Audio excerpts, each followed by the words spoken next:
una vez más por venir. En este caso no es una presentación de un libro, es la presentación de un proyecto que, si lo queréis hacer libro, pues 1257 páginas tienen la culpa, o sea que vosotros mismos. Lo podéis, bueno, ahora lo explicará solo, lo podéis descargar directamente de su página web y verlo, consultarlo, etc. Todo este proyecto de Botones de Nácar contra el Olvido es un proyecto sobre los docentes de todos los niveles educativos, tanto enseñantes como cursillistas, maestros, profesores, catedráticos, etcétera, que ejercían en el periodo de la Segunda República Española y que fueron víctimas mortales de la represión por parte de los sublevados a partir del golpe de Estado de julio del 36, de la Guerra Española y de la dictadura franquista. El magisterio fue selectivamente represaliado, la nueva escuela laica, solidaria e igualitaria era vista como una amenaza para el orden tradicional y no entraba en los planes de los rebeldes golpistas. Todo el personal docente fue depurado, un número considerable fue inhabilitado, exiliado o encarcelado, y al menos, que se tengan referencias, 1 millar de maestras y maestros de todos los niveles educativos fueron asesinados, muchos de ellos en los primeros meses de la guerra. Si bien puede no ser la profesión más represaliada, fueron de los primeros en ser perseguidos. Un altísimo porcentaje de ellos fueron asesinados en los 6 primeros meses, durante el llamado terror naviesco, detenidos en sus escuelas o casas, paseados, sacados de cárceles para ser ejecutados en cunetas o tapias de cementerios. Mujeres y hombres abandonados a un silencio de años. España se quedó huérfana de maestros y poetas y aún está pendiente conocer su historia, en numerosos casos encontrar sus cuerpos y en todos ellos dignificar sus vidas. A través de asociaciones de memoria, familiares, alumnos, vecinos y amigos que se aguantaron de morir hasta poder romper su silencio, la sociedad civil lleva más de 2 décadas recuperando cuerpos de los represaliados, incluidos por supuesto los de nuestras maestras y maestros. Un trabajo que le correspondería al Estado. Asimismo, una cantidad importante de profesionales viene realizando desde hace décadas rigurosas investigaciones y publicaciones gracias de corazón a todos ellos. El proyecto Botones de Nácar nos lo va a presentar su creadora, fundadora, coordinadora, directora, todo. Son borracho, así que no me enrollo más, que ya me conocéis, que no me pongo a hablar y estamos aquí hasta pasado mañana. Y bueno, os espero a todos a partir de mañana, viernes, sábado y domingo, en la feria del libro de aquí de Latina, que la vamos a hacer aquí en el parque nuestro de Aluche. Así que nada, os dejo con eso.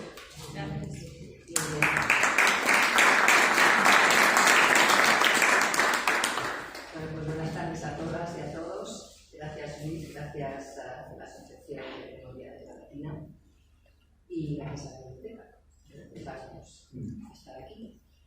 Os voy a contar, bueno, Luis ya ha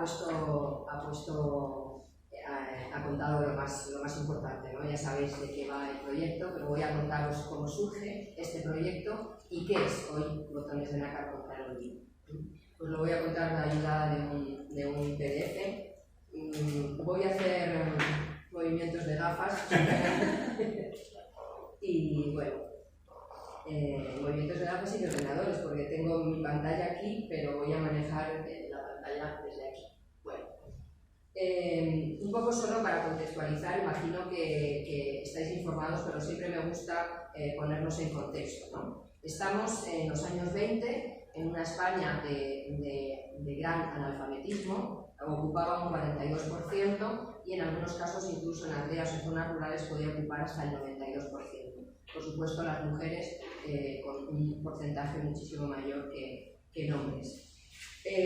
A finales del 19 y principios del 20, desde Europa llegan a España vientos de renovación educativa. Llegan movimientos pedagógicos de renovación que en España se están intentando instaurar, ¿no? Por parte, supongo que conocéis la Institución Libre de Enseñanza, con su libertad de cátedra, y por supuesto bueno, pues había maestros racionalistas, la Escuela Nueva, de Ferrer y Guardia, María Montessori, es decir, había muchísimos movimientos pedagógicos para que la educación fuera una ciencia, ¿no? Era el nacimiento de la pedagogía como ciencia moderna. Entonces, bueno, se hablaba de naturaleza, de ciencia, del racionalismo, de la experimentación, la igualdad, la libertad, el desarrollo personal y la autonomía del niño. Todo esto son conceptos de esa nueva escuela de la que estamos hablando, ¿no? Como sabéis, tras las elecciones de abril del 36, el rey Alfonso XIII sale de España y el 14 de abril se instaura en España la Segunda República. Este gobierno provisional es hasta las elecciones a Cortes Constituyentes de junio del 31 y esas Cortes, ese nuevo Congreso, aprueba una Constitución en diciembre del año 31. Estos son un poco datos históricos para que nos pongamos en contexto, ¿no? En esa Constitución de diciembre del 31 la educación es un núcleo fundamental de este nuevo gobierno republicano, en la que se reconoce la libertad de cátedra, la gratuidad de la educación, su obligatoriedad de la enseñanza primaria y establece el carácter laico de la enseñanza. Esta es una copia de la publicación del boletín de diciembre del 31, de ese artículo 48 de la Constitución, donde habla de lo que os he comentado, la enseñanza gratuita, obligatoria, la libertad de cátedra, y una de las cosas que dice es que la enseñanza será laica, hará del trabajo el eje de su actividad metodológica y se inspirará en ideales de solidaridad humana. Se le reconoce a la Iglesia el derecho a enseñar sus respectivas doctrinas, pero en sus propios establecimientos. La República saca la educación la religión de las escuelas. Con la Segunda República en el tema de educación tiene varios planes, unos planes muy interesantes, y una de las cosas que se plantea es la construcción de más de 27.000 escuelas. Estamos hablando del primer bienio republicano. Incrementan las plantillas de maestros, se les sube el salario. ¿Os acordáis de la frase esta de cobrar menos que un maestro de escuela? Pues era totalmente verdad. O sea, había maestros que cobraban menos que algunas profesiones, otras profesiones. La verdad es que tenían un salario bastante miserable. Aprueban un decreto sobre la reforma de las escuelas normales. Las escuelas normales eran las escuelas de maestros, las escuelas de magisterio. Era donde los maestros iban a aprender a ser maestros. Y entonces ahí hacen toda una reforma de esas escuelas y aprueban un plan profesional que probablemente dicen, yo no lo sé, pero dicen los estudiosos, que puede ser el más completo que haya tenido la educación española en toda su historia. Bueno, crean además bibliotecas ambulantes, hacen campañas de alfabetización de adultos y crean el Patronato de Misiones Pedagógicas en el año 31, en mayo. Lo supongo, no sé si lo conocéis, es un proyecto absolutamente precioso donde voluntarios, normalmente la mayoría maestros, pero había muchos estudiantes también, se apuntan a esas misiones, eran misioneros de la educación y la cultura, donde van a los pueblos más remotos a llevar títeres, teatro, cine, bibliotecas. Entonces, gente que no había visto nunca un teatro, no había visto nunca un cine. Si os apetece el asunto, hay vídeos, hay documentales sobre esto absolutamente muy bonitos.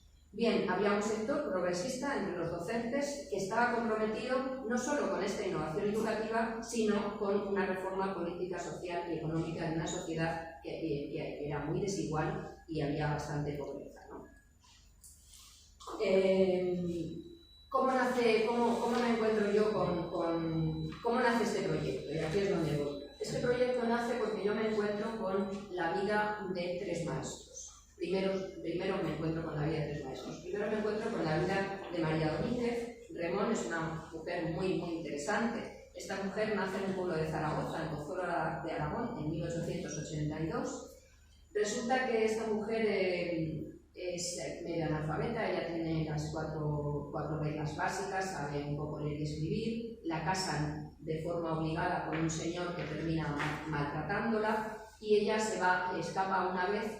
La cogen, la hacen que regrese al hogar, pero ella se escapa una segunda vez y esta segunda vez que se escapa es definitiva. Se va a Barcelona, se compra una máquina de coser y cosiendo es como se mantiene, pero además decide ir a clases nocturnas. Entonces ella aprende y se hace maestra. Termina siendo maestra en un pueblo de Zaragoza, en Gallur, y allí en Gallur ella colabora con la prensa de la localidad y con la prensa de la comarca. Entonces es una mujer que está muy preocupada por los derechos laborales y por los derechos de la mujer. Ella había sufrido en sus propias carnes muchas circunstancias que sufrían las mujeres en aquel entonces, ¿no? En algunos casos firmaba como María la Tonta. En el año 32, o sea, estamos ya en plena república, en este contexto histórico que os he comentado, y en el año 32 el gobernador civil de la provincia la designa como presidenta de la comisión gestora, con carácter temporal. ¿No sabéis que cuando había problemas con algún proceso electoral, pues tenían que nombrar una comisión gestora hasta las próximas elecciones municipales? El gobernador nombra una comisión gestora y nombra a María primera alcaldesa de Gallú. María se convierte así en la primera mujer alcaldesa de la República. Fijaos el recorrido, ¿no?, maravilloso de María. En el año 34, durante su mandato realiza mejoras. A mí me gusta contar que una de las mejoras que realiza, por ejemplo, es que los niños llevaban cada uno de su casa, cada uno que iba al colegio llevaba un bote, una lata, con un carbón encendido, una brasa encendida, para llevar todos una brasa cada uno para poder calentarse en la escuela. Bueno, pues una de las cosas que hace María es proporcionar carbón a la escuela para que los niños tengan. Y además también les proporciona un desayuno, porque había niños que iban sin desayunar y posiblemente en algunos casos sería la comida del día. Bueno, ella hace mejoras y deja el cargo en el año 33. Hay elecciones y ya ella deja el cargo y se vuelve a su labor docente. En el año 34 publica un libro, Opiniones de Mujeres, donde se pueden leer sus conferencias. Este es su libro y está completo, digitalizado en la Biblioteca Nacional de España. Podéis perfectamente buscarlo y ahí tenéis... sí, lo que se me ha olvidado. Lo estoy viendo yo en mi pantalla y no lo he dado. Sí, te lo agradezco. Vale. Entonces ella... Una de las cosas que dice en el libro, como ella estaba muy preocupada, muy comprometida con el tema con los derechos de la mujer, una de las cosas que dice es que el feminismo es espiritualidad, ternura, amor. Y como estas cualidades son innatas en la mujer, he aquí que es una equivocación asustarse ante el despertar de esa media humanidad que ha estado aletargada largos siglos. Bueno, pues ahí estaba María preocupada por el despertar de las mujeres. Y luego conocí a Felisa Arcusa del Carmen. Felisa Arcusa del Carmen es otra zaragozana que comienza a ejercer como maestra en el año 28 y que a principios del año 36 llega a Cogullada, es destinada a Cogullada, que Cogullada es un es un barrio obrero de Zaragoza. En el año 32, es decir, recién instaurada la República, ¿no?, al año, se reúnen unos vecinos y forman una junta vecinal porque quieren construir una escuela en su barrio. Hasta ahora tienen un local y lo que quieren es que una de las escuelas que tiene la República programada para construir sea en la Cogullada.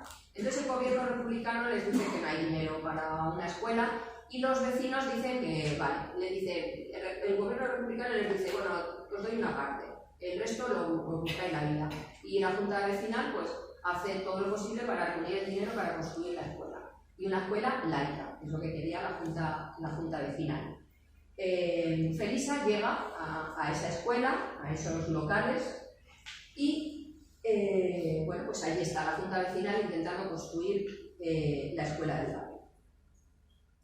Y luego me encuentro con Antoni Benaiges, que imagino que la mayoría le conocéis, es el maestro más mediático, porque se ha hecho una película sobre él, El Maestro del Mar, y yo me encontré en internet con su vida, ¿no? Él era un maestro que intentaba aplicar el método Freire, que es un método que viene de Francia, de un pedagogo precisamente llamado así, Freire, y él llega en el año 34 a su plaza de maestro en Bañuelos de Bureba, que es un pueblo de Burgos. Según nos cuentan, de su bolsillo paga una imprenta, porque en el método Freire la imprenta es muy importante, porque con la imprenta lo que hace es que los niños reflexionen y hagan sus propios trabajos y hagan sus propios documentos, sus propios cuadernos, ¿no? Es una de las cosas uno de los métodos que utilizaba en el método Freire. Y además de eso, compré un gramófono para enseñarles a bailar. Él hacía muchas salidas a la naturaleza también, que es otra de los ámbitos donde se desarrolla este método, y elabora con el alumnado cuadernos sobre el mar, entre otras cosas. por eso le llaman el maestro del mar, porque uno de los cuadernos es precisamente en el que los alumnos que no conocían el mar se imaginaban cómo era el mar. Antoni Benaikes es de Monroy, que es un pueblo que tiene mar, entonces él de alguna manera les invitaba a soñar con el mar y dicen que incluso les invitó a ir a conocerlo. Bueno, pues aquí estaban esos tres maestros, ¿no? Yo cuando conocí la historia de estos maestros, que como ya sabéis, Antoni Benaikes está desaparecido, me interesé por sus vidas, ¿no? y seguí buscando. Entonces, como sabéis, en julio del año 36, el 17 de julio, desde el norte de África, un grupo de militares se alzan en golpe de Estado contra este gobierno legítimo de la República y se autoproclaman máxima autoridad militar y política en todos los territorios que vayan a ocupar. ¿Qué pasa con María Domínguez cuando ocurre el golpe de Estado? Pues María es detenida y es fusilada por el bando sublevado el 7 de septiembre de ese mismo año de 36. Tenía 54 años. Es fusilada en la tapia del cementerio de Fuentejalón, que es un pueblo muy cerquita de donde ella ejercía. Unos días después fusilarían también a su marido, al segundo marido con el que se casó, una vez que enviudó de aquel primero que la maltrataba, pues unos días después también fusilan a Arturo II, que era su nuevo marido. Su historia fue olvidada durante décadas, sus restos fueron exhumados en enero del 2021, es decir, hace muy poquito, hace 5 años. Son confirmados sus restos mediante análisis de ADN, tenían un tiro en la cabeza y junto a los restos se hallaron una peineta, 4 tiras de pelo, 2 botones y resto de sandalias. Ese mismo año es nombrada hija predilecta en su localidad natal, donde ella nació, en Pozuelo de Aragón. Hay un decreto también que declara como lugar de memoria su sepultura y en la Universidad de Zaragoza existe una cátedra con su nombre. Bueno, pues hay un reconocimiento y una cierta identificación. María en su lápida tiene una rosa blanca que luego, si tenemos tiempo, os contaré. Félix Alcusa, ¿qué ocurre con Félix Alcusa tras el golpe de Estado? Pues según fuentes, el 29 de septiembre de ese mismo año del 36, es decir, a 2 meses y medio de la guerra, guardias civiles y falangistas llegan a Cogullada en un pequeño camión, detienen a un grupo de hombres que pertenecían a la Junta de Vecinos y detienen a la maestra. Los llevan a la tapia del cementerio de Movera y allí son fusilados. Todos, 18 personas, 17 de la Junta Vecinal más la maestra. El hijo de Felisa, 3 años después, consigue recuperar su cuerpo y enterrarlo en el cementerio de Torrero, que es el cementerio de Zaragoza, donde tiene un memorial de más de 2.600 placas. En ese memorial, Felisa también tiene una rosa blanca. ¿Y qué pasa con Antoni Benaikes? Bueno, si habéis visto la película, pues ya sabéis que Antoni Benaikes, tras el golpe de Estado, 7 días después del golpe de Estado, es decir, el 25 de julio, es detenido por milicias falangistas, es torturado, paseado medio desnudo por Briviesca y conducido a La Pedraja, que está en Villafranca de Montes de Oca, en un pueblo de Burgos, allí por la zona, junto con otros detenidos, donde son asesinados y se supone que son echados sus cuerpos a un hoyo conocido como Fosa de la Pedraja, que es esta foto última, esta foto de aquí abajo que veis. Esa fosa en el año 2010 fue abierta, los restos de 104 personas fueron rescatados, 104 personas, entre los que se presume que estén los restos de Antoni Benaikes, pero las identificaciones de ADN son en muchos casos muy dificultosas porque los restos están en muy mal estado o no hay pruebas de descendientes de ADN como para poder contrastar. Antoni Benaikes a día de hoy sigue desaparecido. Bien, yo cuando me encuentro con estos maestros sigo buscando y me sigo encontrando maestros. Me encuentro con, por ejemplo, un libro de María Antonia Iglesias, la periodista, donde en el año 2005 ella ya recoge los testimonios de familiares y amigos y alumnos de 11 maestros y maestras, que ese libro es fundamental en los testimonios, porque era gente que todavía vivía. El problema de 90 años después, como estamos ahora, es que muchos de los testigos, la mayoría de los testigos, han fallecido y ya no pueden contarlo, pero bueno, gracias a personas, a periodistas o a familiares que recogen los testimonios. A partir de ellos se puede llegar a los archivos y se puede investigar. Entonces yo sigo encontrando y lo que sí me encuentro más maestros, y lo que sí me encuentro es la represión a las maestras. La represión a las maestras como una represión diferenciada y añadida. Imagino que los que estáis aquí conocéis que las mujeres, el cuerpo de las mujeres representa en la guerra un campo de batalla, un verdadero frente de batalla. El término represión sexual hace referencia a esos castigos específicos y diferenciados que se ejercieron sobre la mujer durante la guerra civil y la dictadura. Entre los que destacaban los lavados de pelo, se les lavaba el pelo, se les hacía tomar aceite de ricino para que tuvieran diarrea y humillarlas públicamente porque las mostraban en ropa interior o camisón precisamente después de ese aceite de ricino, ¿no? O sea, la humillación era totalmente brutal. Y, por supuesto, ya lo más brutal, las mutilaciones y las violaciones. Todas estas maestras que veis aquí, los nombres de estas maestras son maestras que fueron o violadas, o humilladas, o mutiladas. Con este trabajo, yo, como en aquel entonces hacía fotografía, y dije, bueno, voy a hacer un trabajo personal, voy a irme a los pueblos donde ejercieron, donde nacieron o donde fueron asesinados, y voy a intentar rescatar su memoria, hacer un trabajo fotográfico y hacer un proyecto personal para hacerles un homenaje, porque yo empecé a sentir que algo tenía que hacer con esto, ¿no? Yo conocía la represión que había habido en este país, pero desde luego no conocía ni la dimensión ni algunas de las circunstancias en las que se dieron. Entonces yo estaba bastante emocionada y bastante impactada. Y me hice un pequeño mapa en Google, que es el que veis, y los primeros sitios a los que pensaba ir y fui, pues fue a Zaragoza, ¿no? Pues por ahí está Zaragoza y fui señalando en el mapa los lugares a los que ir para organizar mis viajes. Claro, yo seguí encontrando maestros, seguí encontrando maestros, seguí buscando y seguí poniendo puntos en el mapa hasta llegar a esto.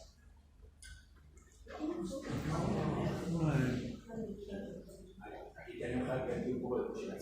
Sí, ¿no? Bueno, la verdad es que es estremecedor. Sí, es estremecedor.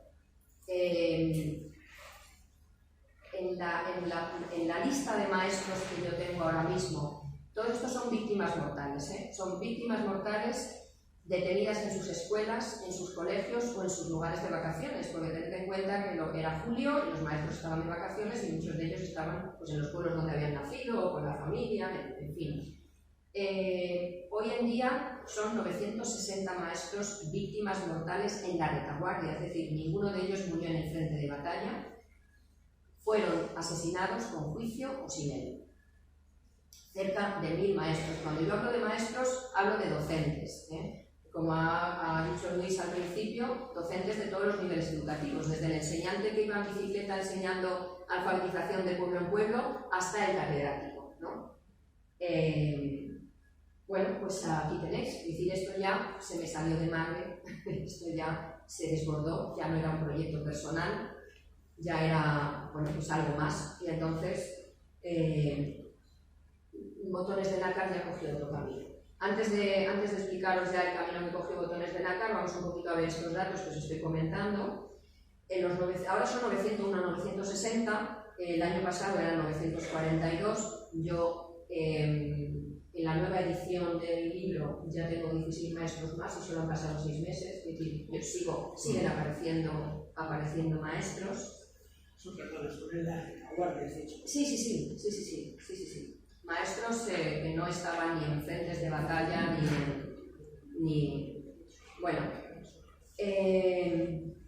De los 942 maestras y maestros que murieron como consecuencia de la represión golpista, bueno, algunos de ellos murieron en cárceles, y algunos, me parece que 2 de ellos murieron en un campo de concentración, también están aquí. Es decir, los que murieron como consecuencia del golpe de Estado. Pero son muy poquitos, la mayoría, como os he comentado. Bueno, el 63%, es decir, 594, fueron asesinados en los primeros 5 meses y medio de la guerra. Este cuadrante que veis aquí debajo, este gráfico, la primera columna más alta en azul es el año 36. los 5 meses y medio del año 36. Luego ya es el año 37, 38, 39, 40 y la última columnita es sin fecha, porque no hay alumnos que no tenemos fecha. Como veis, es bastante evidente la cantidad de maestros que fusilaron, que asesinaron en los primeros 5 meses y medio. Se dieron mucha prisa en asesinar. No solo maestros, asesinaron muchísimas otras profesiones, como ya sabemos todos. No es algo único que ocurra en el magisterio. A la gran mayoría de los asesinados en el golpe de Estado, según iban ocupando los territorios, fueron precisamente en estos 5 primeros meses y medio. Y luego, ya veis, el gráfico de arriba es el año 36. Esta columna de aquí es el gráfico de arriba. Julio, agosto, septiembre, octubre, noviembre, diciembre y la última sin fecha. Como veis, agosto se dispara. Agosto y septiembre son en los meses donde más se fusilan. Bueno, pues en agosto, de las 245 víctimas, casi la mitad, el 41%, fue fusilado en el mes de agosto. El cálculo es una media de 8 maestros al día. Es bastante bueno. Yo doy datos y ya si la gente tiene que decidir si considera que el magisterio fue selectivamente y sistemáticamente perseguido. Bueno, la represión es un arma que llega a todos los campos de la vida social. Los historiadores diferencian 2 etapas. Una, la represión salvaje, que son con las sacas o paseos. Estas sacas o paseos, por ejemplo, de Antoni Benages, de María y de Felisa, o aplicaciones del bando de guerra, que comprenden desde el 17 de julio hasta febrero del 37, 7 meses. Como veis, coincide con el gráfico, con esos meses del 36. Perdón. Y luego está la etapa de los consejos de guerra, que son a partir de marzo del 37. Los golpistas quisieron dar una imagen de legalidad a estos asesinatos y se inventaron lo de los consejos de guerra, que eran consejos de guerra que no tenían garantías procesales y que pues se dieron de una manera además rápida, y muchísimos se dieron de forma muy rápida, incluso fueron juzgados en el mismo día condenados y de madrugada fusilados. O sea que la cosa fue bien.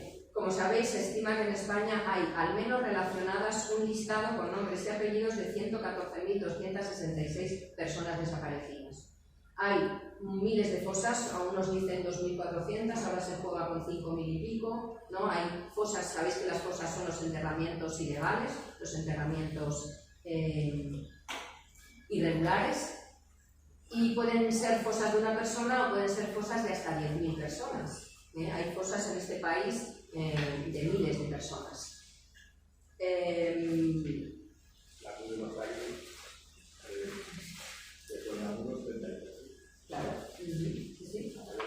Picorreja, que está en Sevilla, San Fernando también, San Rafael de Sevilla, el cementerio de Paterna en Valencia tiene también 2.000 y pico, bueno, en fin, hay miles de víctimas repartidas por el territorio español todavía bajo tierra, sin un nombre, sin una placa y sin, como dice una canción de por ahí, sin saber dónde llevar las flores a sus familiares.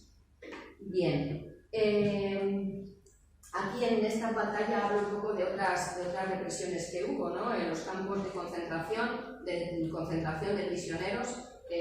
Sabéis que están listados por Carlos Hernández, que falleció hace poco.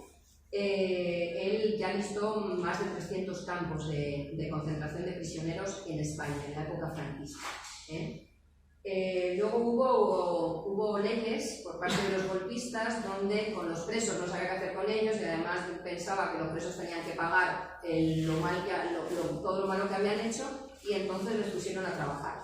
Y les pusieron a trabajar en obras bastante importantes donde hubo empresas que se beneficiaron de ese trabajo esclavo que hubo, ¿no?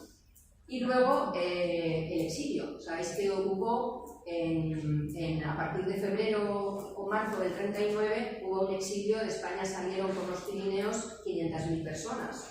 De esas 500.000 personas, muchas acabaron en campos de concentración de prisioneros, porque Francia no sabía qué hacer con ellos y también tenían sus propios problemas, y algunos de ellos incluso terminaron en los campos de concentración nazis. De 8.000 personas, me parece que son unas 8.000 o 9.000 españoles que terminaron en campos de concentración nazis, creo que 4.000 fueron asesinados. La mayoría de ellos en museo. Sí.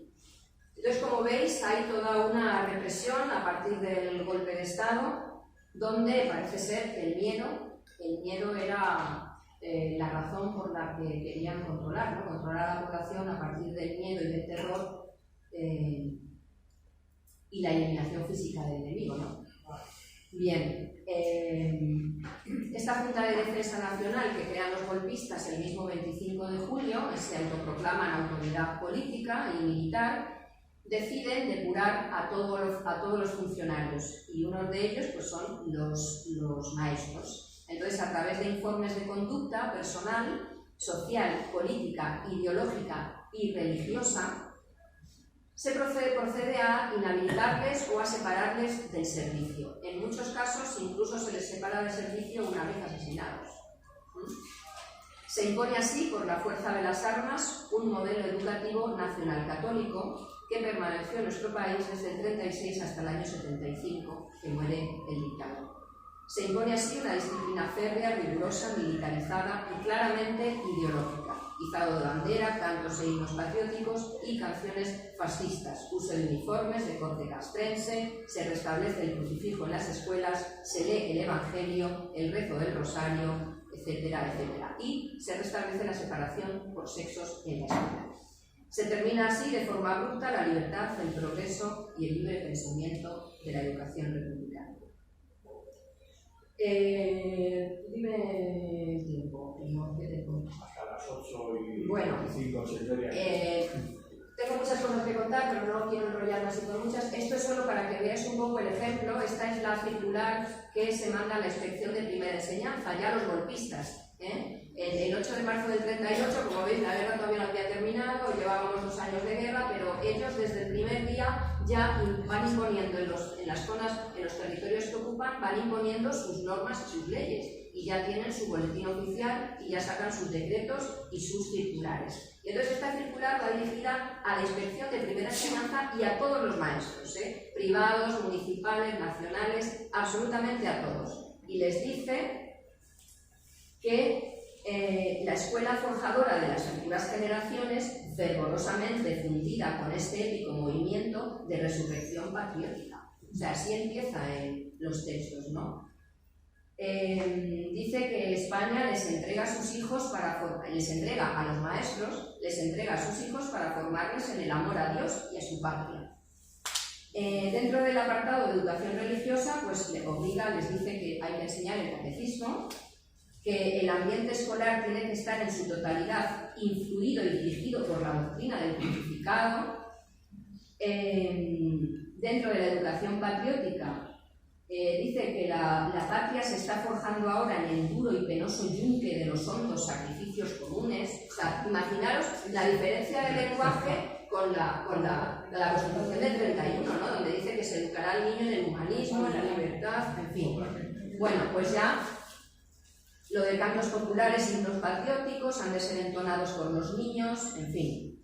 Y ya, como último, os digo, dice que el niño perciba que la vida es milicia, o sea, sacrificio, disciplina, lucha y austeridad. Amén. Amén. Bien, y dice que en las escuelas de niñas brillará la feminidad más rotunda, procurando las maestras con labores y enseñanzas apropiadas al hogar. Yo el otro día que estaba dando una charla a niños de primero de secundaria de 13 años, cuando les dije a las niñas que yo me había educado en un colegio de monjas y me habían enseñado a coser y a rezar, y les dije, ¿qué os parece esto? Empezaron a hacer gestos, bueno, en fin. José María Remán, que era el presidente de la Comisión de Cultura y Enseñanza, en diciembre del 36, fijaros, en diciembre del 36, 4 meses después, 4 meses y medio después de la guerra, en plena guerra, En el Boletín Oficial del Estado de Burgos, que en Burgos es donde se forma esa junta de defensa, dice: el carácter de la depuración que hoy se persigue, porque ya entonces empezaron a depurar funcionarios y empezaron a depurar docentes. Dice: el carácter de la depuración que hoy se persigue no es solo punitivo, sino también preventivo. No se volverá a tolerar, a proteger y a subvencionar a los envenenadores del alma popular, primeros y mayores responsables de todos los crímenes y destrucciones que sobrecogen al mundo. Esto está hablando del magisterio. Bueno, para que os hagáis una idea de la idea que tenían los golpistas sobre los docentes, les hacían responsables de todo. Bueno, bien. Como ya os he dicho, no son víctimas de una guerra, ninguno de ellos murió en ningún frente, en ninguna trinchera, ni en ninguna batalla. Son casi 1 millar de maestras y maestros de todos los niveles educativos. Mujeres y hombres abandonados a un silencio de años. España se quedó huérfana de maestros y poetas. Y tenemos pendiente conocer su historia, en numerosos casos encontrar sus cuerpos y en todos ellos dignificar sus vidas. El resto, como ya lo has leído tú, no lo leo, pero sí que quiero decir que nuestros pilares de una educación en libertad están anclados y enterrados en una tierra llena aún de cuerpos sin dignificar. Y por todo ello no murieron de todo, son como los botones de nácar que aparecen entre los restos óseos de las fosas exhumadas, que se resisten a desaparecer y a ser olvidados. Por eso el proyecto se llama Botones de nácar por Medio. Hoy, gracias a aquellas maestras y maestros, hemos llegado a la escuela de nuestros días. Como nos dice Mario Obrero en uno de sus bellísimos poemas, somos nosotros, herederos de un sueño y un lapicero de colores. A partir de ahí, yo ya el proyecto personal ya se queda ahí aparcado. Bueno, no se queda aparcado, se convierte, porque el proyecto Botones de nácar es hoy una página web. Aquí ya sí que quiero... Bueno, espera, vamos a ver, ahora vamos a la página web. Es una página web donde viene la base de datos de los casi 1000 maestros y maestras. En esa página web podéis entrar en ese listado y ver los datos biográficos del maestro, de la maestra y las fuentes de donde han sido recogidos. Lo has dicho tú antes, pero quiero señalar que este trabajo, Botones de nácar, lo que hace es reunir los datos dispersos de investigadores que ya han investigado y han estudiado y se han comido todo el polvo de los archivos, de familiares, de víctimas, de asociaciones de memoria. Todo ese trabajo que llevan décadas haciendo estas personas, lo que yo he hecho ha sido reunir esos datos dispersos en esta base de datos. Por lo tanto, yo no soy investigadora, no soy historiadora, yo me he metido en algunos archivos para ver algunos expedientes de depuración, pero realmente toda esta base de datos, quien la nutre han sido los investigadores y los familiares que llevan años, como Luis, ocupándose de la memoria, de nuestra memoria, de nuestra historia y de las víctimas. Ahora, antes de que pases, has leído unas palabras de un autor cuando hablas de los lápices, que no sé de quién. Perdón, sí. Mario Obrero. Mario Obrero, sí. Mario Obrero es un joven poeta que tiene un librito de su viaje al exilio, que hizo un recorrido como los exiliados por los Pirineos y a partir hace un libro de poesía y ahí es donde dice esto. Mario Obrero es un hombre muy interesante. Ahí, aparte de la base de datos, vais a encontrar el mapa que habéis visto, donde yo he ido poniendo los lugares. En ese mapa podéis buscar vuestro pueblo o una ciudad, o lo que queráis, y ahí vais a ver qué maestros son de ese pueblo. El puntito negro indica que allí murieron o desaparecieron, el puntito azul es donde nacieron y una casita en color rojo es donde tenían su escuela. Al menos donde... No, bueno, como quieras, a lo mejor para atrás te vas ahí. Entonces los puntitos, aquí como está todo muy pequeño, pues se ven pocos negros, pero los hay. En algunos puntos hay solo una persona, pero en otros puntos hay 60 maestros. Por ejemplo, aquí en Madrid hay 35. En Sevilla, el otro día que estuve en Sevilla, hay 55 maestros fusilados, en Badajoz 50 y en Zaragoza 65 maestros. O O sea, y maestras también. Maestros y maestras. Sí, sí, sí. Docentes, ¿eh? Cuando hablo de maestras, hablo de docentes. Bien. También hay una página de Facebook, Botones de Nácar, donde podéis encontrar las noticias de actualidad. La web.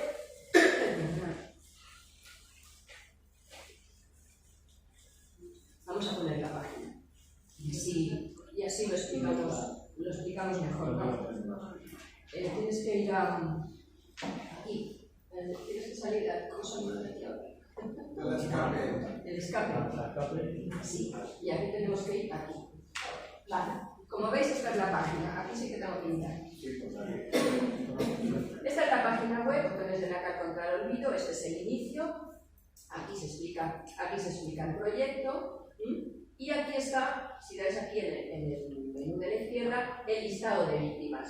Como veis, las víctimas están ordenadas por orden alfabético de nombre, por el nombre, porque muchas veces se conocía la maestra Luisa, doña Luisa, pero hay gente que no sabía su apellido, y entonces decidí por esa razón ponerlo por orden. Pero podéis en cualquier caso aquí cambiar el orden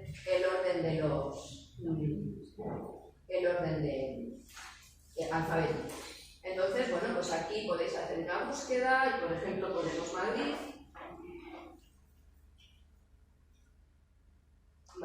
Y entonces veréis que nos van a salir todos los maestros y maestras que o bien nacieron en Madrid, o bien ejercieron en algún momento de su vida en Madrid, o bien el lugar de la muerte fue Madrid. Mira, aquí tenemos uno que murió en el campo de exterminio de Mauthausen, a Juan González de Paz.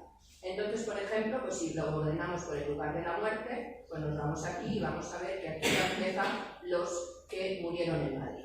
Maestros que murieron en Madrid y que ejercían o bien en Madrid o bien en otros lugares, ¿no? Y entonces, bueno, pues pinchamos, vamos a pinchar una de las únicas mujeres. Como veis aparece un asterisco, porque yo en las mujeres he puesto un asterisco. Si vosotros en la búsqueda ponéis paréntesis, asterisco, paréntesis, os van a salir todas las mujeres. Que hay, por cierto, 72 mujeres de los 942 maestros que yo tenía en la base de datos el año pasado.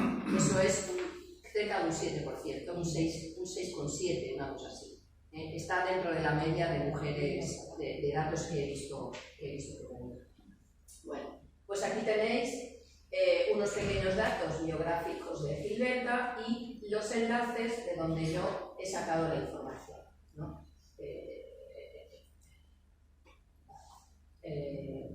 Pincháis aquí y bueno, en estos casos está habiendo pocos datos biográficos, pero en otros casos pues hay bastantes, ¿no? Depende de...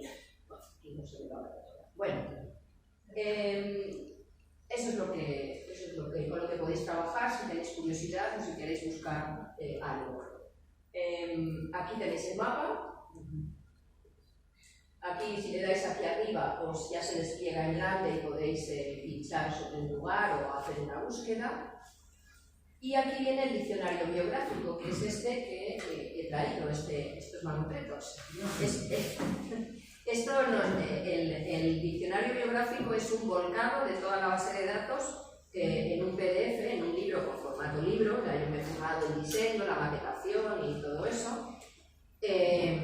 Porque cuando se fue la luz el año pasado dije, uy, que me quedo sin datos y me quedo sin el trabajo. Y entonces, bueno, por lo que pueda pasar, pues siempre es interesante además que la gente pueda tener un archivo digital, porque imprimirlo no, esto es un regalo que nos hizo la Comisión de la Verdad de San Sebastián de los Reyes, pero imprimirlo no tiene ningún sentido, porque además es mucho más práctico manejarlo digitalmente porque puedes buscar, puedes hacer búsquedas.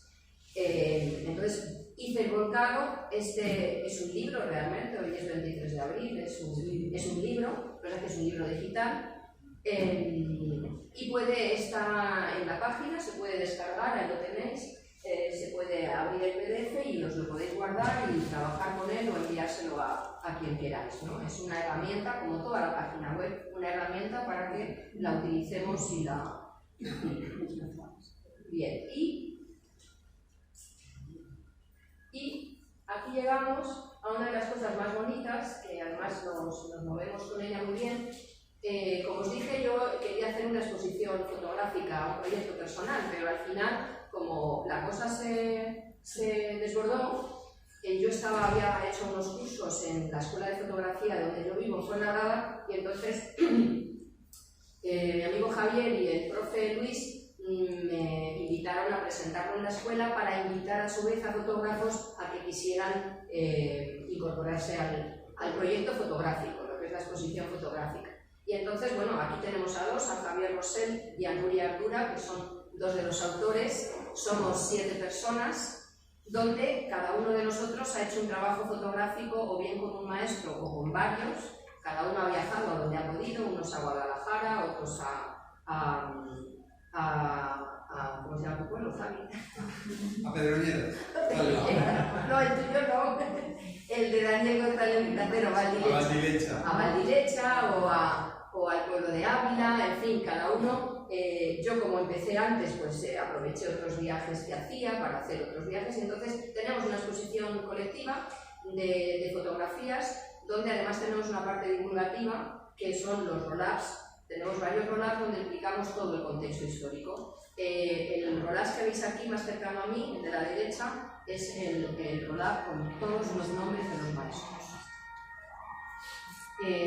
Y además tenemos una parte bibliográfica, también tenemos una exposición de libros, y siempre que podemos, hasta ahora siempre hemos podido, hacemos una instalación con 1000 lapiceros. Según el verso de Mario Obrero, como somos herederos de un sueño y un lapicero de colores, pues procuramos hacer una instalación con 1000 lapiceros, un lapicero por cada maestro. Esta exposición es itinerante, por ahora solo puede ser itinerante para sitios cercanos, Madrid y como mucho 100 kilómetros a la redonda, porque es un poco pesada, es medio centenar de obras fotográficas, y entonces para llevarlo por correo es muy costoso, ¿no? Estamos intentando hacer una un poco más económica, un poco más pequeña, para poder, porque hay gente que nos lo ha pedido de Granada o de Cáceres, y entonces bueno, estamos ahí viendo a ver qué hacemos, ¿no? Y ya está. Bueno, y ya pues aquí podéis consultar. Bueno, aquí si os metéis, este es el catálogo que os habéis llevado. Algunos, es el catálogo que he traído. ¿Cómo va esto? Se va. A ver. Este ya no nos da. No lo dijo. Vale. ¿Pero habéis hecho alguna en Madrid? Sí. Bueno, aquí es donde se puede descargar, aquí. Es que esa es una foto. Sí. Aquí se puede descargar el catálogo que algunos habéis cogido aquí, os lo podéis descargar en PDF, la solicitud para solicitar la exposición, algunos títulos que tenemos un centenar de libros que tienen que ver con la represión en general. Y y aquí es donde se puede ver con un código con el móvil, se puede escuchar la presentación de todo. Bueno, aquí tenéis la agenda de actividades. Esto ha sido en Zafra hace unos días, en el parador de Zafra. Y bueno, aquí tenéis un poco toda la agenda que hemos ido teniendo. Para no trabajar a salir de aquí. ¡Ay, se me ha ido! ¿Cuál? No, era aquí, espera. Aquí. Y ahora hay que pinchar. Sí, ahí. Aquí. Estamos ya. Sí. Un dominio. Bueno, pues ya para terminar y para ir terminando, pues es importante no solo cómo se escribe la historia, sino cómo se borra. Es decir, a nosotros se nos ha borrado parte de la historia. Yo tengo ya bastantes años, he pasado por cole, instituto, universidad, soy una persona, creo, que lee, que se entera de la actualidad, y desconocía hasta hace 5 años la dimensión, la brutalidad, la crueldad y la sistematización de esta represión, ¿no? Esto no ocurrió solo con el magisterio, como sabéis, la profesión más perseguida bueno, primero fueron perseguidos los representantes de la República, los concejales, los alcaldes, aquí tenemos un ejemplo al abuelo de Luis, todo el que estaba sindicado, todo el que había participado en las casas del pueblo, en fin, en los ateneos culturales, y por supuesto el campesinado, los trabajadores del campo. Ahí fue una sangría, ¿no? Bueno, tenemos derecho a la verdad, tenemos derecho a que se nos cuente la historia, a que no se nos oculte. En el 2013 la Asamblea de las Naciones Unidas aprueba una resolución que habla precisamente de eso, ¿no? El derecho a la verdad en relación con las violaciones graves de los derechos humanos y para la dignidad de las víctimas, ¿no? Solo esto lo voy a decir muy rápido, porque esto lo he añadido hoy, ¿no? Porque quiero que se sepa. Por ejemplo, el día 17, hace nada, 5 días, 6 días, Ramón Acín, que era profesor de dibujo y artista, que fue asesinado en agosto del 36, y su esposa fue asesinada 17 días después. Bien, pues sus causas judiciales han sido anuladas. Esto es parte de la dignificación de las víctimas. El matrimonio, Ramón y Concha, tenían 2 hijas que dejaron huérfanas. Esas hijas supongo que tienen nietos, entonces que tienen la mochila de saber que su abuelo fue asesinado, pues por, como dicen algunos, ¿no? por rojo. Bueno, Ramón era anarquista, era un hombre muy comprometido, además es muy interesante porque él le dijo, era amigo de Luis Buñuel y le dijo a Luis Buñuel: si me toca la lotería, te pago el documental de las Urdes.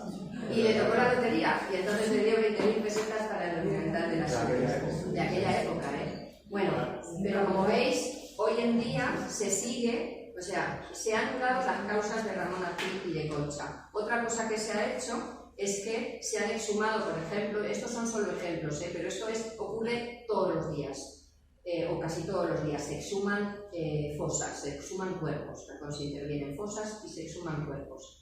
El maestro Ángel Matarán y su hijo Alfonso, que tenía 19 años, fueron fusilados el 13 de agosto del 36.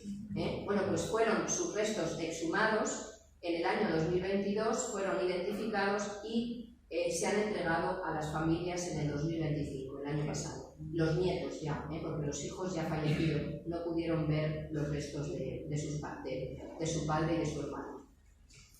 Y José García Esteban, que es otro maestro, fue asesinado en el barranco de Viznar, en Granada. Allí fue asesinado Lorca. Como sabéis, bueno, pues en ese barranco de Viznar se estima que hay unas 2.000 personas. Bueno, pues José García Esteban también ha sido exhumado, ha sido identificado y sus restos han sido entregados a las familias. Este apartado se titula Las tareas pendientes, y a mí, cuando alguien me dice qué pasa con que hay otros maestros fusilados en la retaguardia nacional, y yo les digo sí hay, pero es que hay una tarea pendiente. Y la tarea pendiente es localizar, identificar y entregar sus restos a familiares de las víctimas republicanas. Y como es una tarea pendiente, todo el mundo tenemos en el frigorífico un listado de tareas pendientes, ¿verdad? O en el ordenador, pues esto está en nuestras tareas pendientes. Bien, y los lugares de memoria, que es otra de las cosas que ayuda a no olvidar, ¿no? El barranco de Viznar es uno de los lugares de memoria declarados. El gobierno declara lugares de memoria a partir de las leyes del 2005 y del 2022, las leyes de memoria. El barranco de Viznar es uno de esos lugares. Bien,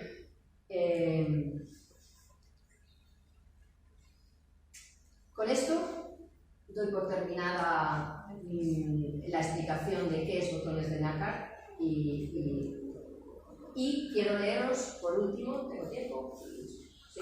Quiero leeros, bueno, luego abriremos algún punto de palabras o algo así, si alguien quiere hacer una pregunta, pero yo, como además de fotografía escribo relatos, esas flores, esas rosas blancas que María Domínguez tiene en su lápida y Felisa Alcusa tiene en su memorial del cementerio de Torrero, esas flores, esas rosas frescas blancas se las dejamos mis 2 hermanas y yo.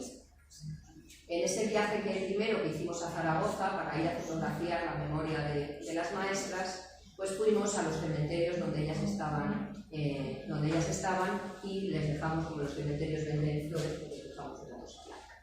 Y entonces, a partir de esa visita, yo hice un pequeño relato que os voy a leer, y con esto ya sí que termino la presentación.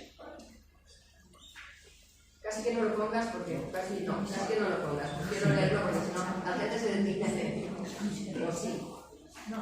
¿Preferís que lo ponga? Bueno, vale. Bueno, os lo pongo al final, primero lo leo. El relato forma parte de una colección de relatos que tengo en el horno, que se llama Quebrando el silencio desde mi tierra roja. Este concretamente se llama Tu voz en mi garganta. Y dice así: oigo pasos. 3 mujeres deambulan por ahí arriba, zarandean mi silencio de años y lo rompen con sus voces. ¿Quiénes sois? ¿Os conozco? ¿Acaso me buscáis? Yo soy María. Os hablo desde la profundidad de mi tierra roja. Oigo vuestras palabras entrecortadas, mezcladas con la risa de la emoción por haberme encontrado. Está aquí, gritáis. Sí, aquí estoy. En el mismo rincón de este camposanto en el que me fusilaron. Aquel día aún no habéis nacido, y sin embargo, aquí estáis leyendo mi epitafio. Sois espiritualidad, ternura, amor. ¿Me dejáis una rosa blanca? Gracias, mis adorables desconocidas. A Felisa también le habéis dejado una rosa. Me la ha soplado con el viento, bajito, para los usanos. Gracias. Gracias por llevaros con vosotras nuestra voz libre y despierta. Gracias por llevar tu mujer mi voz en tu garganta. ¿Es imaginación mía, María, qué tonta? Pues según os alejabais, he creído escuchar. Gracias a ti, María querida. Gracias.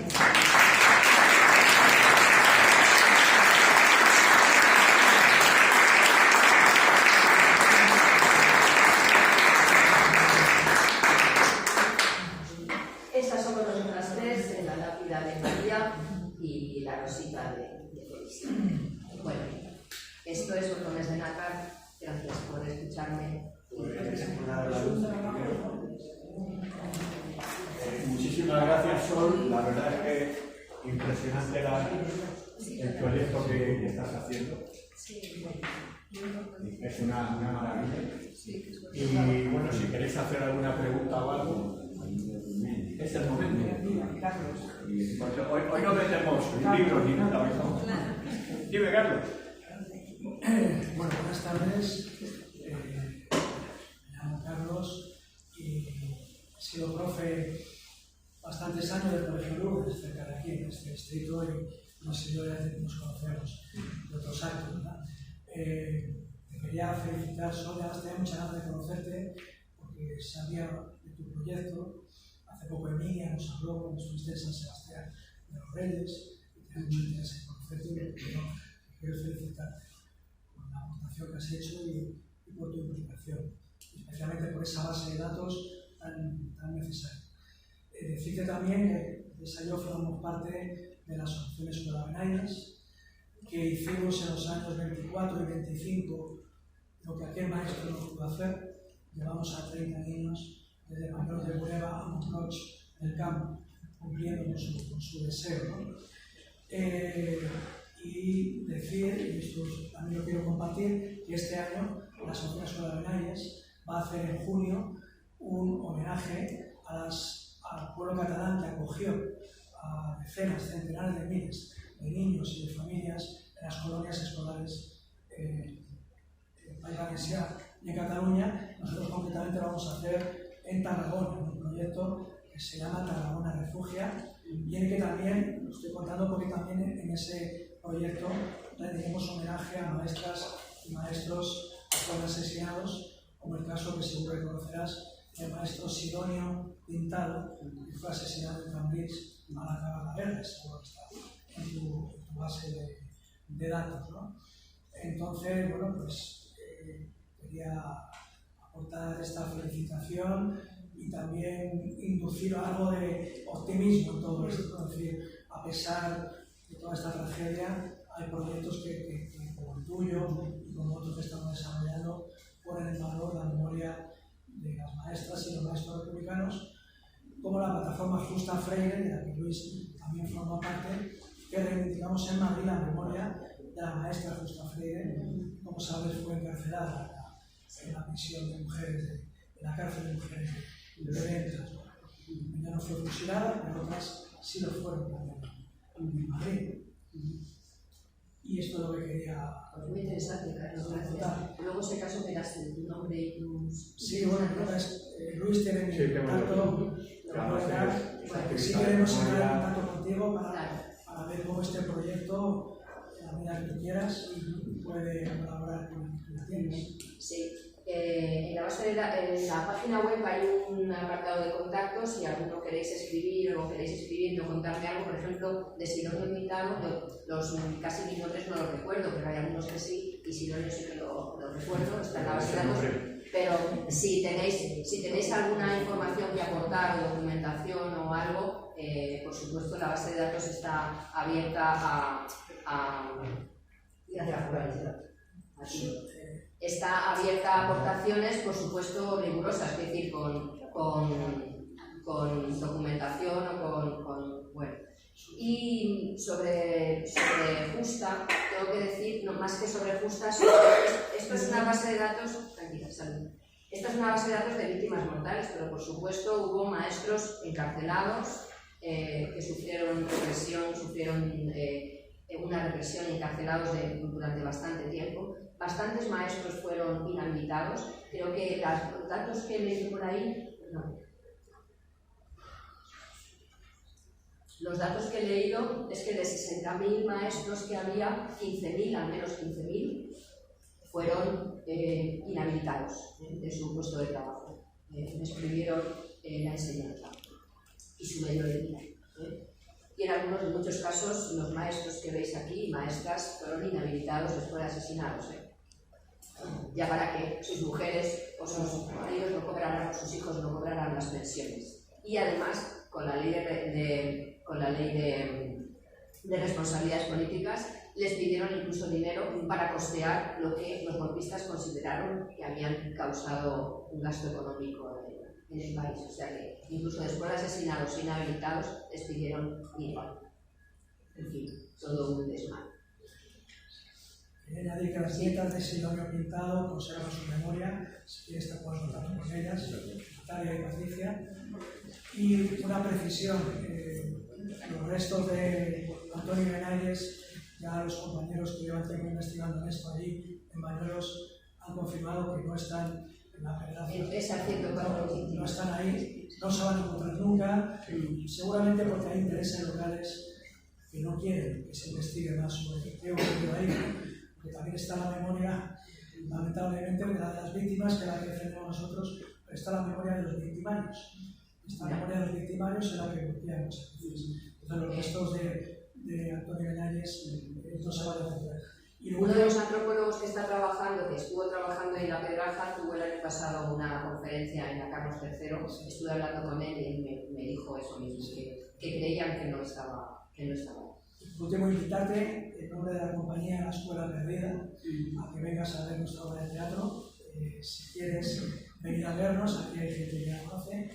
Te invito como uno de los integrantes de la compañía. Nos quedan solo 3 funciones, pero estás invitado a venir. Escucha, mándame la información por correo. Ojalá pudiera venir a...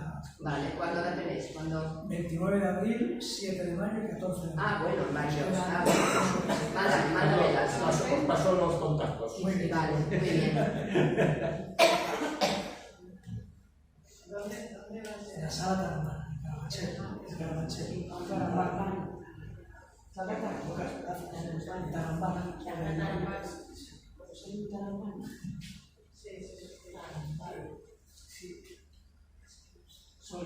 Bueno, felicitarte, ¿no? Porque es un trabajo bestial, ¿no? Es que además me interesa mucho, porque María Domínguez Remón era del pueblo de mi madre. Mi madre nació con Yuri. Entonces, alguna vez ha contado a mi madre, no tanto esto, sino lo que hacían con las rapadas y las que paseaban por el pueblo, etc. Entonces, pues bueno, yo creo que, claro, empezaste por esos 3 casos, ¿no? Son los primeros, Esa ponderación, esa expansión tan gigantesca por todo el país. O sea, ¿cómo lo habéis hecho?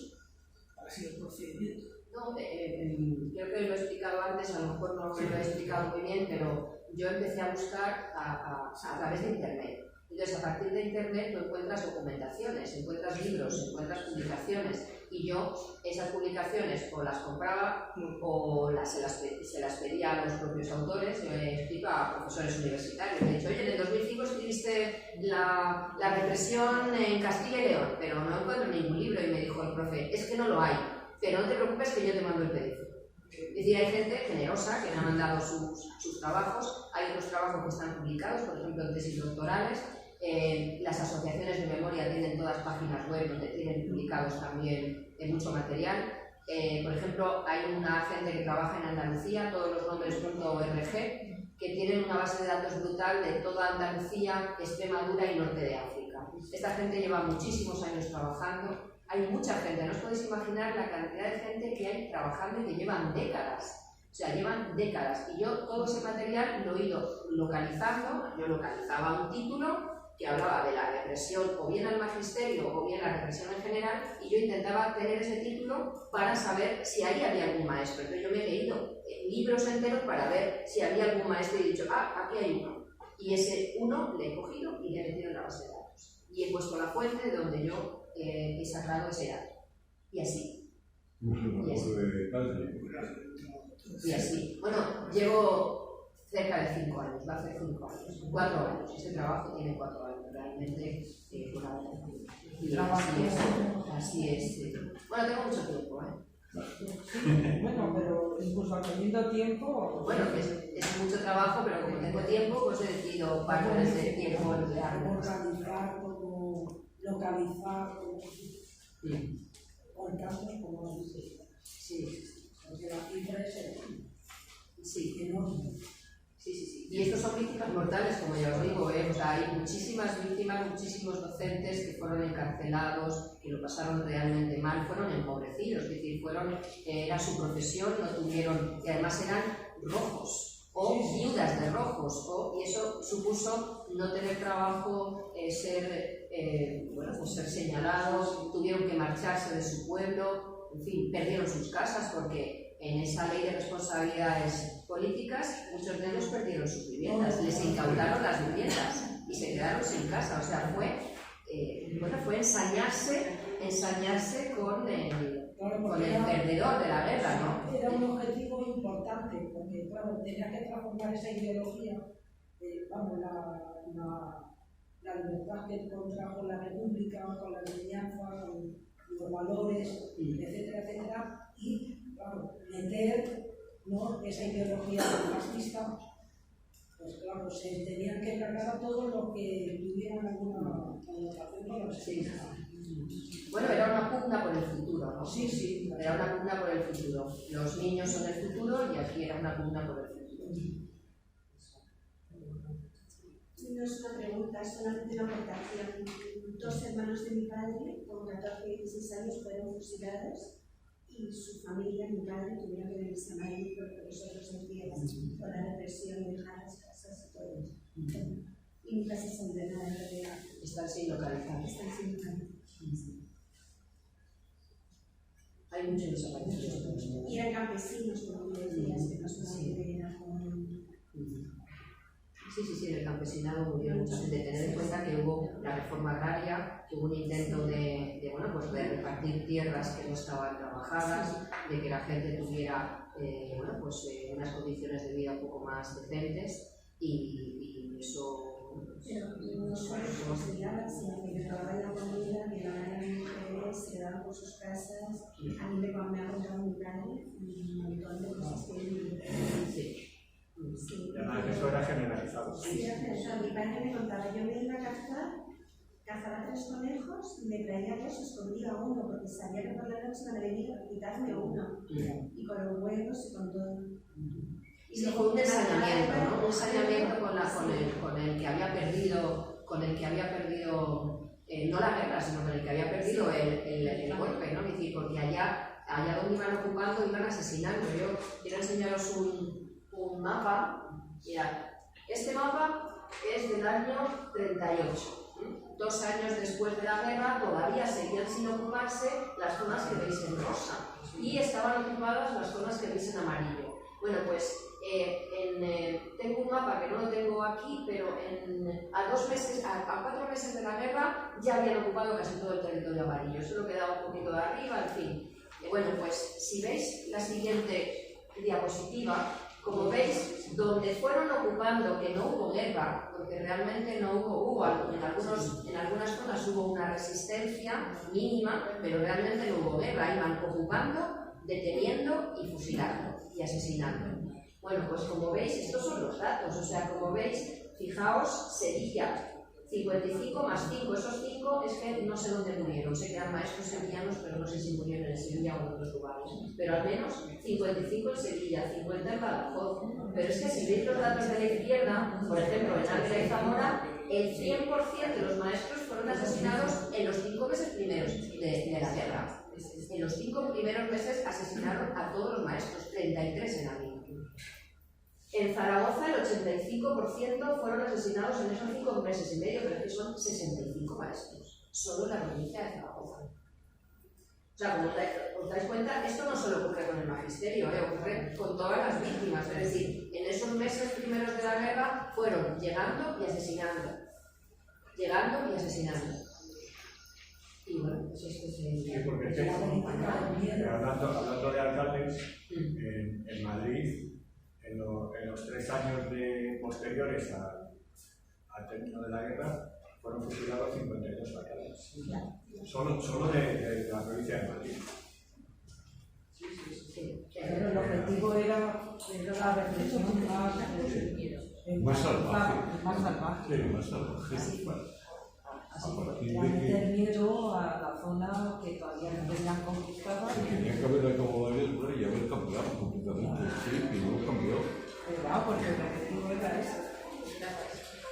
Ya se ha pasado por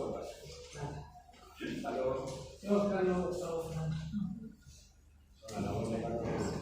También llegó a chavales hace 3 años a Majausen.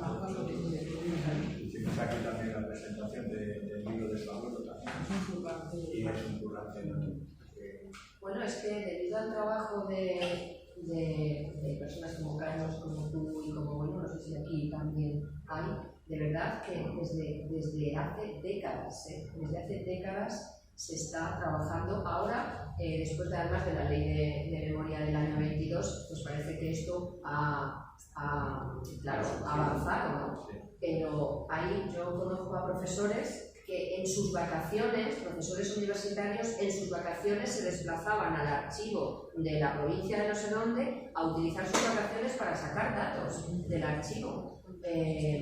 En fin, que llevan décadas sacando contra viento y marea, y además en unos archivos que muchas veces no dejaban, te ponían trabas, como sigue poniendo ahora en algunos casos, pero en otros hay nosotros en nuestras vacaciones nos vamos a Majausen, a Busen. Pero sabes una cosa, que es verdad que lo de los archivos, hasta que no quiten lo de la ley del 68, pues eso va a ser un poquito complicado moverse.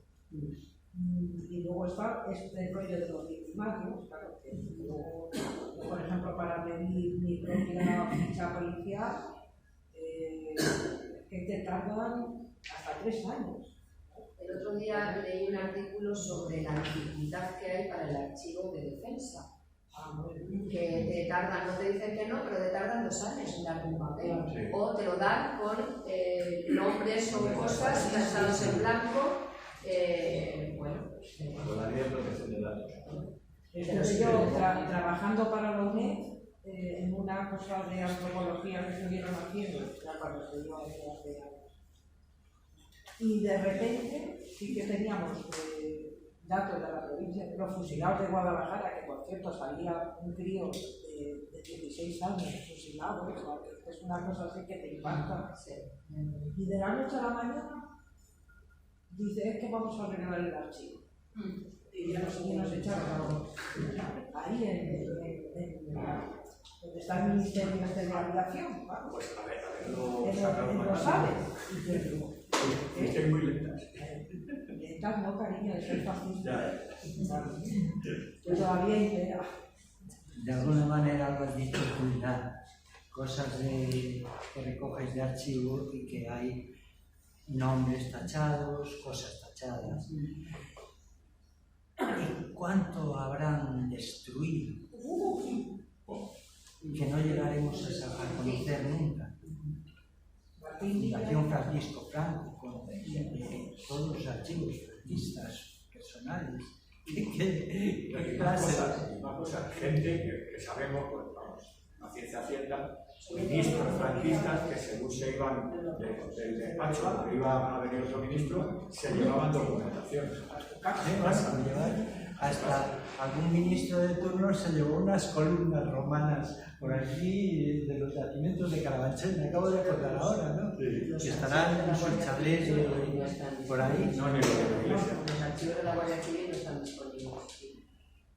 Una curiosidad, antes cuando has marcado en Madrid, el primero que ha salido fue asesinado en Hassel.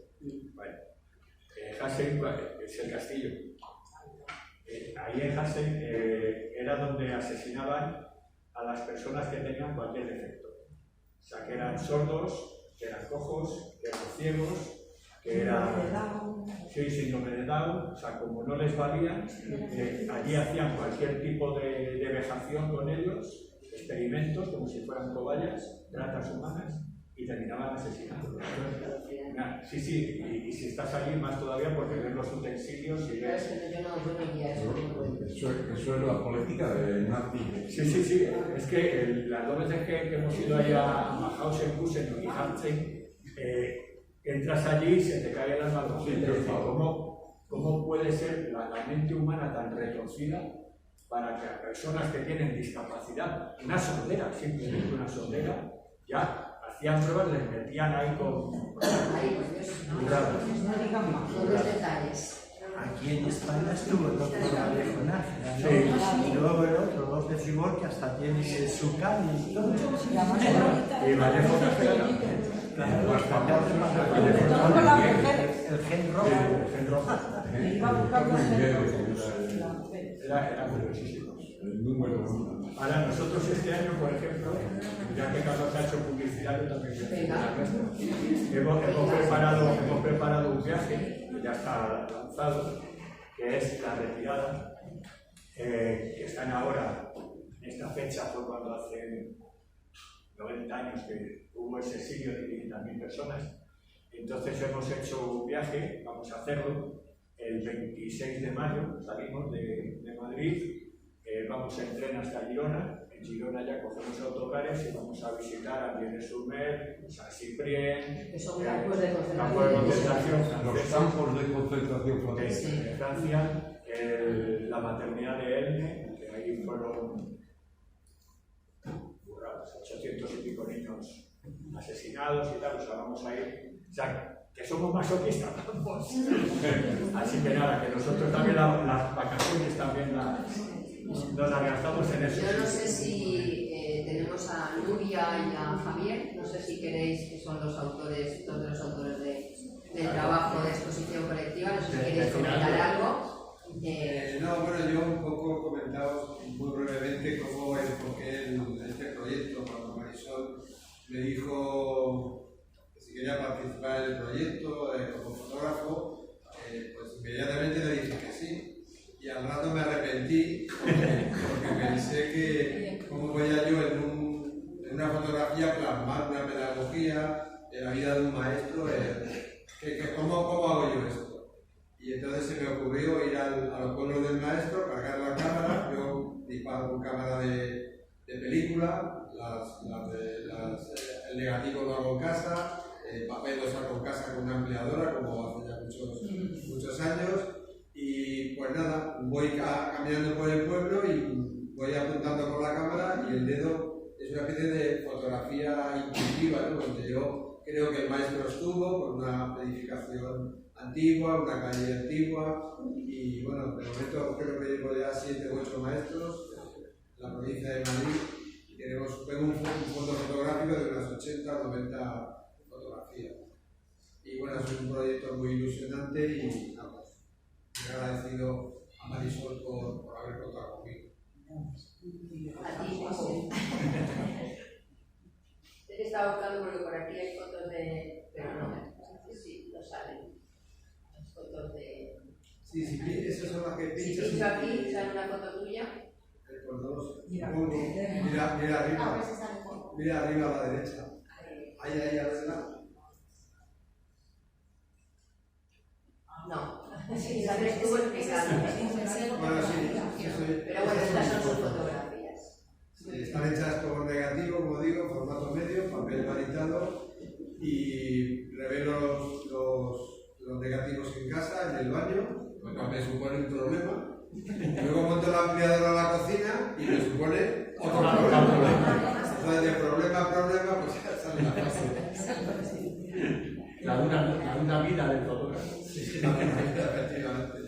El ábreme la puerta. Que ya no aguanto más. No que me la veas.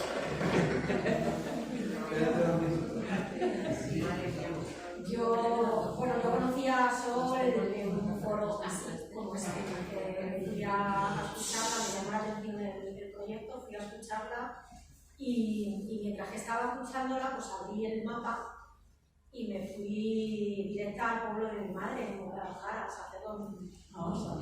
Y ahí había un maestro y bueno, pedí información de una tía mía que vive en Sacedón, está muy implicada en esto de la memoria histórica porque tenemos un abuelo en una fosa.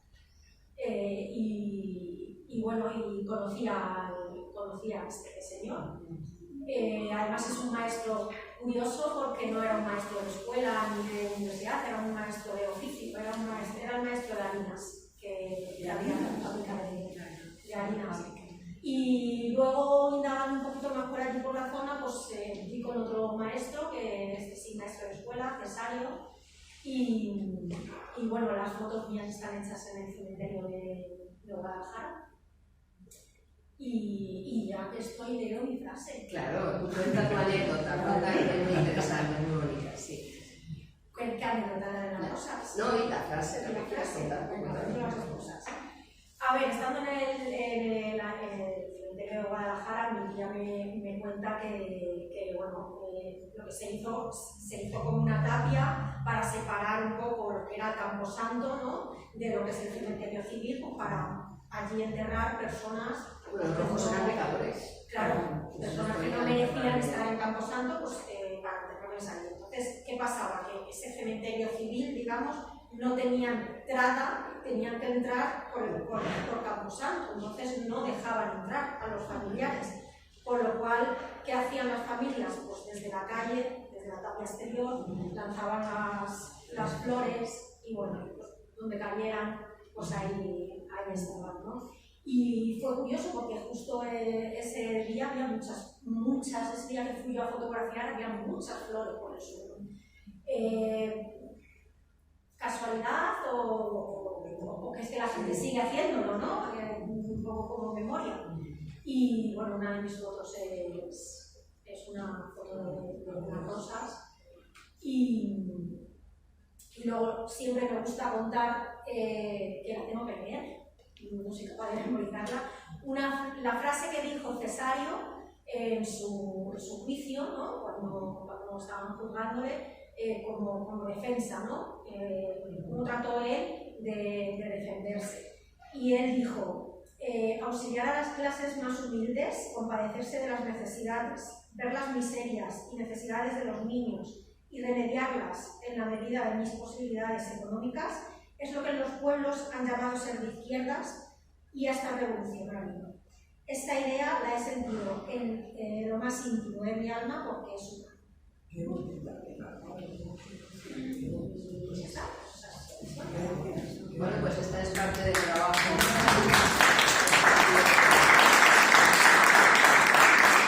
Ahora que has contado esta anécdota del cementerio, yo en alguno de los vídeos que tengo en el canal, creo, estoy dudando si era de Granada o de Málaga, haciendo una reforma, tiraron una pared y apareció lo que tú dices, detrás, lo que pasa es que estaba tapiado. Entonces, haciendo una reforma para hacer no sé qué rollo, empezaron a tirar y al caer una pared apareció un montón de tumbas, ahí, bueno, tumbas de túmulos ahí, también con flores y tal, Y empezaron a descubrir que lo que había era una fosa común. No recuerdo ahora mismo el pueblo, creo que era de Málaga, pero no me acuerdo el pueblo. Y ahora cuando venía aquí... El cementerio de Guadalajara está quitado. Además, un día me contaba curioso, un dato curioso, que lo mandó quitar un alcalde del Partido Popular. Curioso. Es raro, ¿eh? Dijo que no podía ser, tal. Ahí donde estaba Teodoro Mendieta.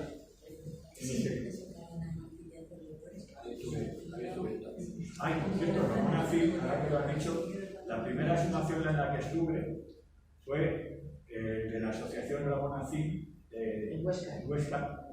Estuvimos allí 3 días hasta que al final no apareció la persona que estábamos buscando, pero bueno, apareció otra persona, tuvimos que llamar al juez de guardia para que levantara acta y tal. Pero impresionante lo que tiene la Asociación Ramón Afín allí en Huesca. O sea, un trabajo de... No, hay una fundación también. Sí. Sí. No sé si sabéis que aquí en Madrid se ha abierto solo una fosa, la de Colmenar Viejo. La comisión de la verdad de San Sebastián de los Reyes ha sido la impulsora de esto y han exhumado a 108 personas. 108, entre ellas de ningún maestro, no lo pregunté, pero yo estuve visitando un día la exhumación y la verdad es que es bastante impresionante, pero muy emocionante. Yo me emocioné más que me impresioné, ¿no? Viendo huesos, me emocioné. Y bueno, 108 personas. La Comisión de San Sebastián de los Reyes, la Comisión de la Verdad, tiene una exposición hablando de esto, explicando la exhumación, muy interesante, y la llevan por ahí. O sea que, sí. No, las exhumaciones son duras, ¿no? Sobre todo cuando aparecen los cuerpos y tal, y los familiares que están allí y tal, pero luego se convierte todo en una, entre comillas, preciosidad cuando entregas los restos, sus cajitas. Yo siempre llamo las cajitas los chinos, las cajitas así grandes con su foto, la bandera republicana y tal, y en todas las que he estado ni una sola palabra mala de estos hijos de tal que han asesinado a mi abuela, ni nada de rencor en absoluto. Por eso cuando oigo a la gente de derecha decir que es reabrir heridas, al contrario, que lo que estamos cerrando sin una sola palabra de reproche. Cuando entregamos los restos, que es cuando te sale ahí el... No, yo siempre soy así. Pero el rencor siempre ha venido de ellos. Sí, totalmente. Y es que no quieren memoria histórica porque saben todo lo que han hecho y saben que está saliendo todo lo que han hecho. Nosotros tenemos la verdad, falta la reparación y la justicia. Perdón, oyendo tan bonita defensa que hacía el maestro, de que se le ha acusado, o bueno, a la mayoría de que... ¿Cuál era la adictos a la rebelión? Pues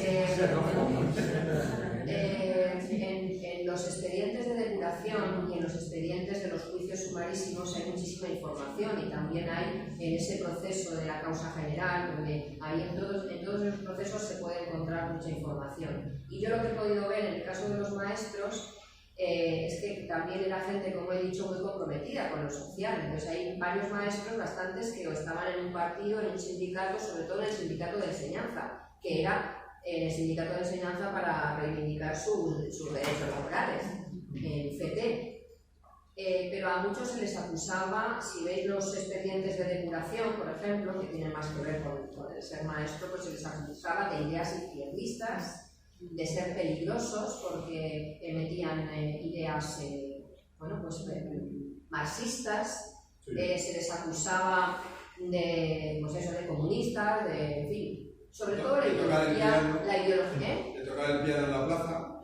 Y luego hay unas acusaciones que tienen que ver más con lo político, ¿no? de ideología izquierdista, pero además lo dicen como si fuera algo terrible, ¿no? Es que era de ideología izquierdista, como si eso ya explicara todo, ¿no? Todo lo malo que pudiera ser. Y luego en el caso de algunos maestros, pues de haber quitado el crucifijo, de no haber querido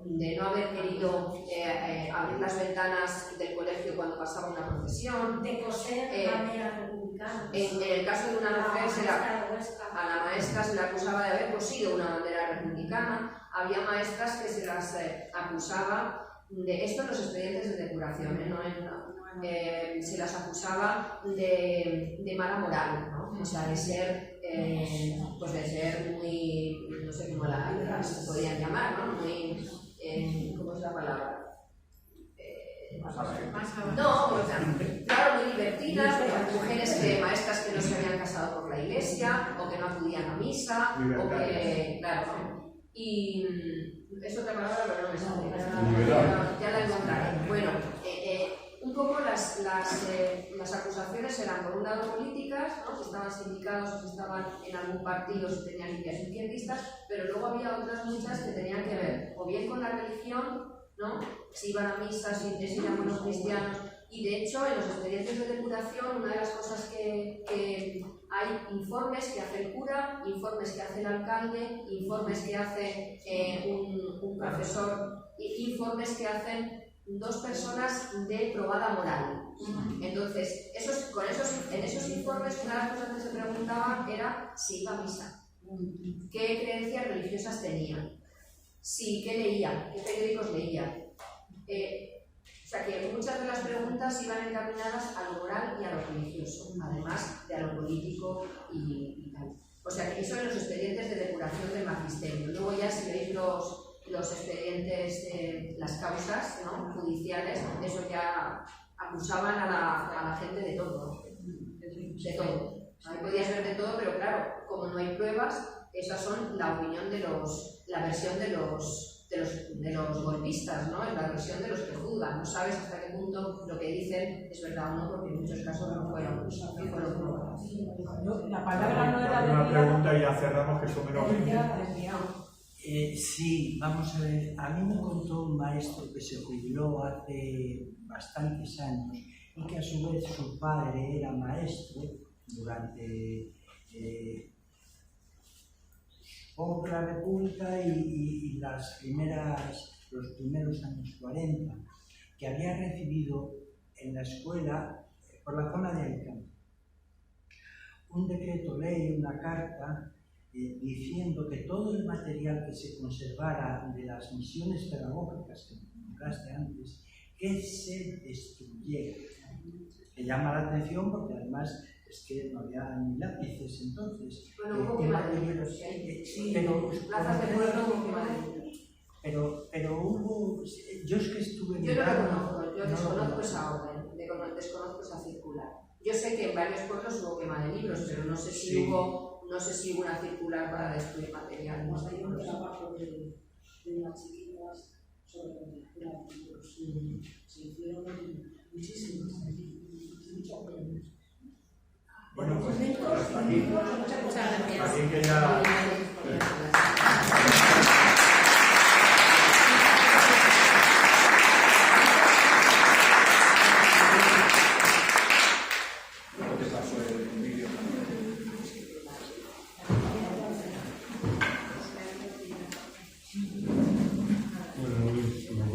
Nos vemos. Mirad.